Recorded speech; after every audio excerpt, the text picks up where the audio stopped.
Maraming salamat sa pakikinig. E-comment sa baba ang storya na gusto nyong marinig. Huwag kalimutang mag-subscribe. Yo! What's up mga ka-vlog? It's your boy, Jolo TV, and welcome sa... Teka lang, may narinig akong sigaw sa labas. Hindi ordinaryong sigaw, parang may nasasaktan.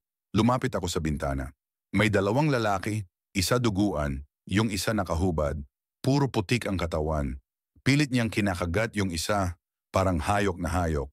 Tangina, hindi na ako nagre-record, pero automatic, kinuha ko yung DSLR ko.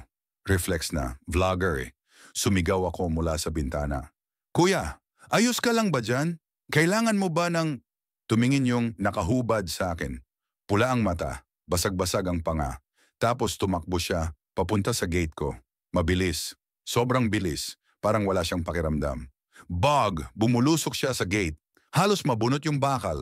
Doon ko lang naisip, hindi ito normal. Hindi ito lasing. Hindi ito tao. Nasa loob ako ng bahay, binarado ko ang mga bintana gamit ang mga cabinet. Nilock ko ang lahat ng pinto. Kinuha ko ang itak sa kusina, yung pangkatay na ginagamit ni tatay tuwing Pasko. Nag-scroll ako sa phone. Wala ng signal. May mga video na nagva-viral. Mga kagat, takbuhan, at mga pulis na binabagsak ng sarili nilang kasamahan. Ang hashtag #ZombieOutbreakPH. Akala ko prank. Akala ko scripted, pero hindi ito prank. Nag-decide akong mag-vlog. I know, ang weird, pero ito na lang ang alam kong gawin. Baka sakaling makatulong. Baka sakaling makita ito ng gobyerno. Mga ka-vlog, kung napapanood nyo to, ibig sabihin buhay pa kayo. Please, lock your doors, stay quiet. Huwag kayong lalabas kung hindi kailangan. May mga nilalang sa labas na hindi na tao. Hindi ko alam kung virus ba ito o ano, pero mabilis sila, matapang, hindi tinatabla ng sakit. Para silang, boom! May sumalpok sa harapan ng bahay, parang motor na nawala ng preno. Sumilip ako. Isang babae duguan ng leeg, kinagat ng kasamang lalaki. Naglalakad siya paalis, pero may dalang baby. Buhay pa yung baby. Tangina. Paano ko siya tutulungan? Nasa rooftop ako. Dito ako makakasilip sa kalye nang hindi ako mapapansin. May makapal na usok sa may Commonwealth, may sunog sa palengke, at higit sa lahat marami na sila. Hindi na ito simpleng insidente, hindi na ito fake news. Ka-vlogs, hindi ko alam kung abot pa to sa YouTube, pero itatry ko i-upload kung may net pa. Naka-22 oras na ako mula nung unang sigaw. Hindi ko alam kung hanggang kailan pa, pero hanggat may baterya, mag-vlog ako. Kasi baka ito na lang ang matirang ebidensya. Isa lang masasabi ko, hindi ako handa, pero hindi ibig sabihin mamamatay ako ngayon. Stay safe, stay alive. Magtatagal pa to. Quezon City, Metro Manila.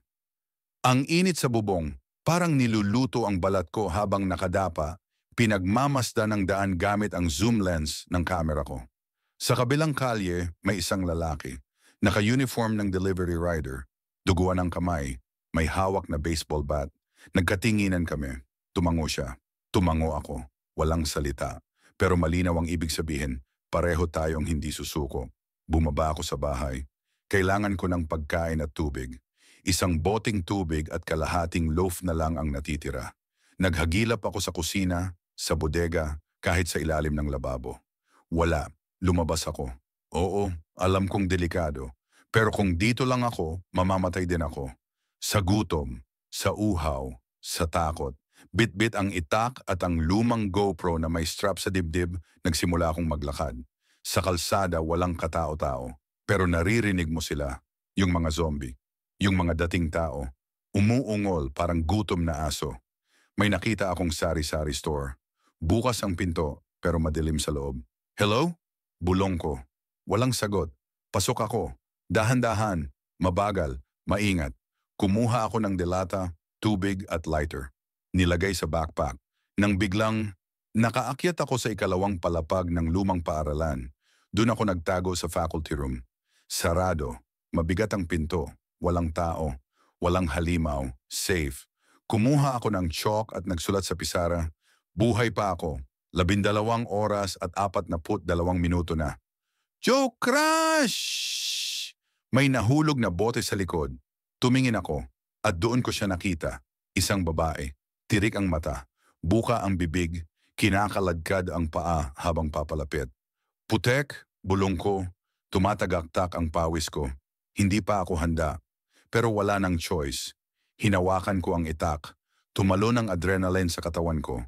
Nakatakbo ako, nakalabas ako ng tindahan. May dugo sa damit ko. Hindi ko alam kung akin. Hindi ko alam kung kinagat ba ako. Pero wala pa akong nararamdamang kakaiba. Nakaupo ako ngayon sa gilid ng isang abandonadong tricycle. Nilalapag ko ang camera.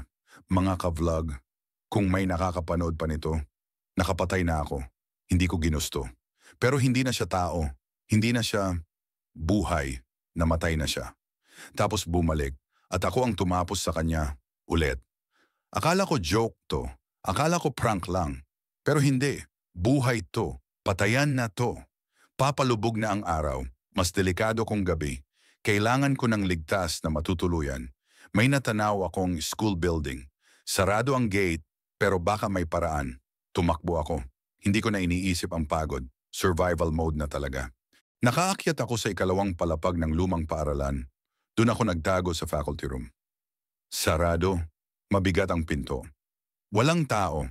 Walang halimaw. Safe. Kumuha ako ng chalk at nagsulat sa pisara. Para sa sino mang makakakita nito, kung buhay ka pa, may pag-asa pa. Kung naririnig mo to, huwag kang bibitaw. Ang vlog na to, hindi na tungkol sa likes, hindi na tungkol sa subscribers. Tungkol na to sa kwento natin, mga Pilipino na hindi sumusuko kahit anong mangyari. Magdamag akong nakikinig sa bawat tunog, yung pagaspas ng hangin, langit-ngit ng kahoy, at paminsan-minsan ang mababang ungol sa labas ng silid. Hindi ako natulog, hindi ako pwedeng matulog, hanggang may narinig akong tunog mula sa kabilang silid. Click, click, click. Parang metal na tumatama sa semento. Hakbang, mabigat, kinabahan ako. Kinuha ko agad ang itak. Nagtago sa likod ng pinto. At doon ko siya nakita, isang batang babae, mga 10 taong gulang. Payat, puno ng dumi at dugo ang uniforme niya. Pero buhay, tao, gising, takot. Kuya, huwag po. Napaiyak siya. Ako rin muntik na. Pinaliguan ko siya gamit ang tubig mula sa drum. Pinakain ko ng biscuit. Sa wakas narinig ko ulit ang boses ng inosente. Ako si Mia, sabi niya. Naiwan ako ng nanay ko. Takbo raw ako sa school. Dito raw safe. Hindi ko alam ang isasagot. Gusto kong magsinungaling at sabihing okay lang ang nanay niya. Pero alam kong hindi na siya babalik. Rooftop ng paaralan. Inakyat ko ang bubong. Kasama si Mia. Maliwanag na ulit. Tahimik ang paligid, pero alam kong hindi pa tapos. Nakikita ko mula rito. May mga nasusunog na bahay, mga sasakyang wasak sa daan, at mga nilalang na paggalagala. Mga ka-vlog, isang buong araw na mula nang magsimula ang impyerno sa kalye natin. 20 oras ng takot, takbuhan, at pagkamatay. Pero may isa akong napatunayan, hindi lahat ng tao ay sumusuko. Tumingin si Jolo kay Mia. Hawak niya ang kamay ng bata. Ngumiti si Mia ng bahagya kahit may luha sa mata. Para sa mga makakapanood nito, kami pa rin ang Pilipinas. Kami pa rin ang mga taong lumalaban.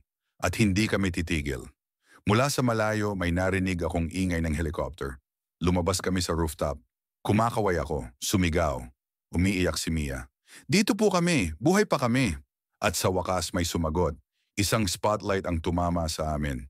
May megaphone na nagsabi, tumigil lang kayo dyan, ligtas na kayo. Ka-vlog, kung ito na ang huli kong video, salamat. Salamat sa lahat ng sumubaybay, salamat sa lahat ng lumaban. At kung makakagawa pa ako ng vlog pagkatapos nito, ibig sabihin may bukas pa.